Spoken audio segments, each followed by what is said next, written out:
Hello. Shri Shiv Mahapuran YouTube channel में आप सबों का स्वागत है, साथ में मेरा प्रणाम भी। तो आज मैं श्री शिव महापुराण के तृतीय खंड के 10 और 9 अध्याय का वर्णन सुनूंगी और सुनाऊंगी। तो आगे की जो कहानी है वो किताब में हम लोग उस किताब से सुनेंगे और सुनाएंगे। तो इससे पहले मैं अपने गुरु जी की स्तुति कर लेती हूँ, फिर से अपने आगे की कहानी सुनेंगे और सुनाएंगे। गुरुर्ब्रह्मा गुरुर्विष्णु गुरुर्देवो महेश्वरः, गुरुः साक्षात् परब्रह्म तस्मै श्री गुरवे नमः। आइए सुनते हैं।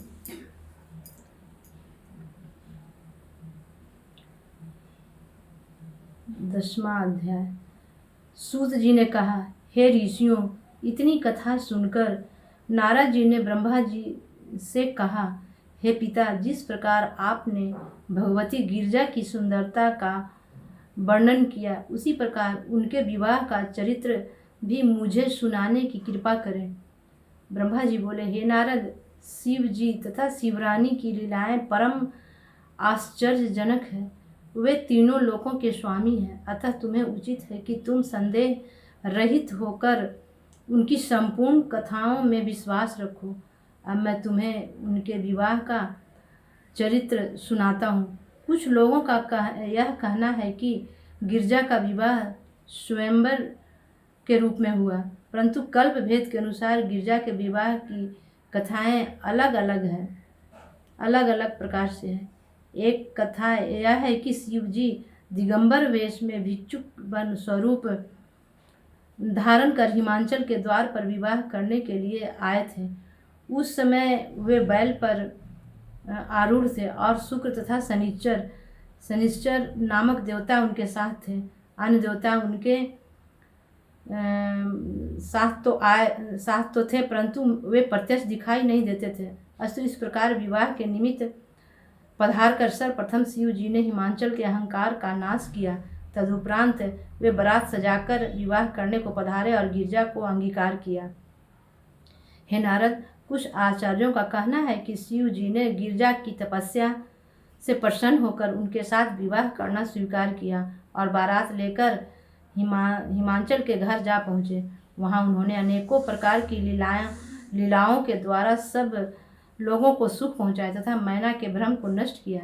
इन अनेक प्रकार की कथाओं का कारण एक तो कल्प भेद है और दूसरा यह कि शिव जी के प्रति जिसकी जैसी प्रीति होती है उसे वैसा ही चित्र दिखाई देता है। अस्तु इन बातों पर किसी प्रकार की शंका अथवा विचार करना ठीक नहीं है। सर्वप्रथम मैं स्वयंवर कथा का वर्णन करता हूँ, जिसमें विष्णु के गणों तथा देवताओं की बुद्धि कुंठित हो गई थी। वह कथा इस प्रकार है। एक दिन हिमाचल ने यह देखा कि गिरजा युवावस्था को प्राप्त हो चुकी है। तब उसने अपने भाई बंधुओं को बुलाकर यह कहा कि तुम लोग गिरजा के अनुरूप किसी देवता को देखकर उसके साथ गिरजा का विवाह कर दो, क्योंकि पिता का धर्म यही है कि वह अपनी पुत्री के युवा हो जाने पर किसी श्रेष्ठ वर के साथ उसका विवाह करके अपने ऋण से उरीन हो जाए। उन्हीं दिनों मैना ने भी हिमाचल को अपने निकट बुलाकर यह कहा कि हे पति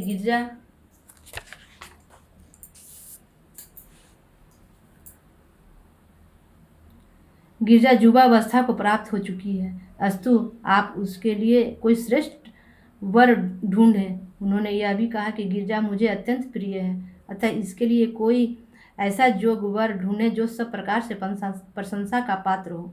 हे नारद, मैना की बात सुनकर हिमाचल अत्यंत प्रसन्न हो घर से बाहर निकले और राजसभा में पहुंचकर मंत्रियों से इस प्रकार कहने लगे, हे मंत्रियों, आप मेरी पुत्री के जो किसी उचित वर की तलाश करें। उस समय मंत्रियों ने यह सम्मति दी कि हे राजन, राजकन्या के विवाह के लिए आप एक ऐसे स्वयंवर का आयोजन करें जिसमें ब्रह्मा विष्णु आदि सभी दिक्पाल भी सम्मिलित हो। सर्वप्रथम आप उस स्वयंवर के साथ समय गिरजा के को प्रत्येक विवाहेच्छु पुरुष के नाम, गुण आदि के संबंध में उचित सूचित करें। तदुपरांत उनका स्वरूप दिखाएं।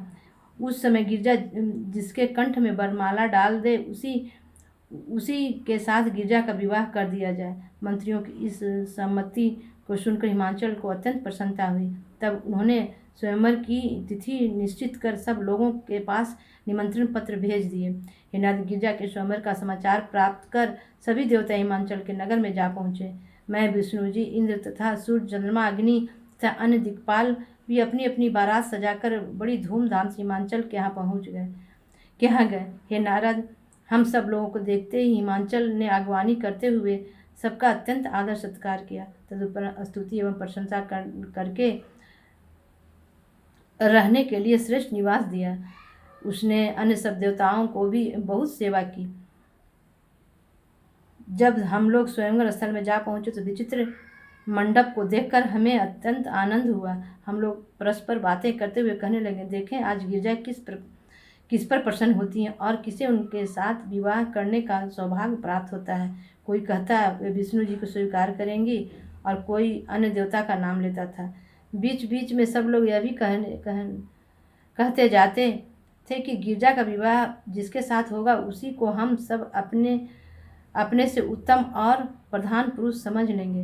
वे लोग जो विवाह देखने की इच्छा से ही आए थे वे कह रहे थे कि हम तो गिरजा का विवाह देखने आए हैं, अतः उनका विवाह किसी के साथ क्यों न हो, हम तो उस आनंद को देख कर ही कृतार्थ हो जाएंगे।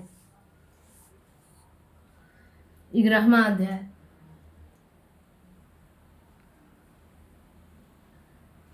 ब्रह्मा जी ने कहा, हे नारद, उस समय हिमांचल ने स्वयंवर सभा में अनेक स्वर्ण सिंहासन रखवा दिए तथा उन्हें सब प्रकार से सुसज्जित करके सब लोगों के पास यह संदेश भिजवाया कि वे स्वयंवर सभा में आ विराजे।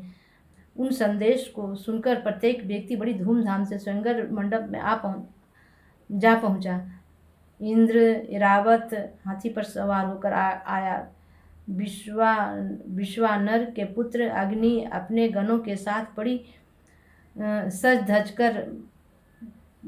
धज पूर्वक आए। इसी प्रकार विष्णु, दिक्पाल, वरुण, कुबेर, जमराज, सूर्य, चंद्रमा आदि भी सब सभा में पहुंचकर अपनी अपनी चौकियों पर बैठ गए।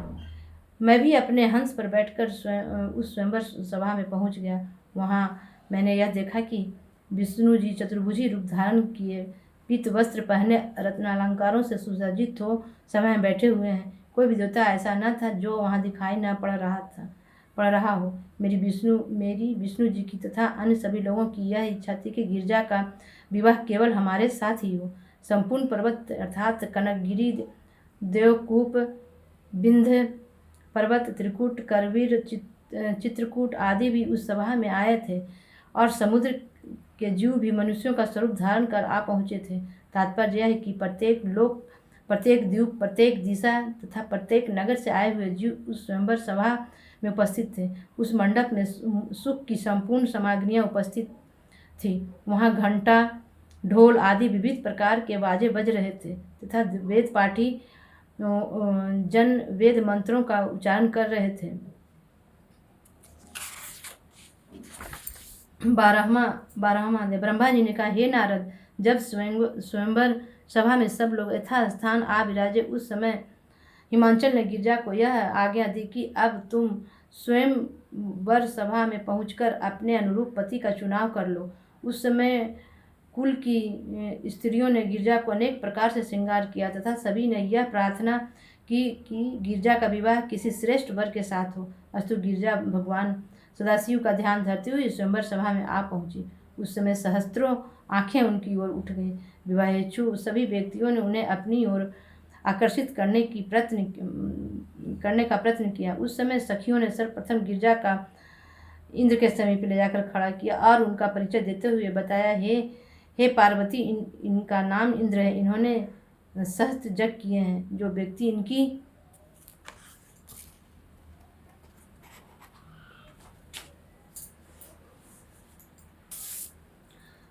इनकी शरण में आता है उनके उसकी ये सब प्रकार से रक्षा करते हैं।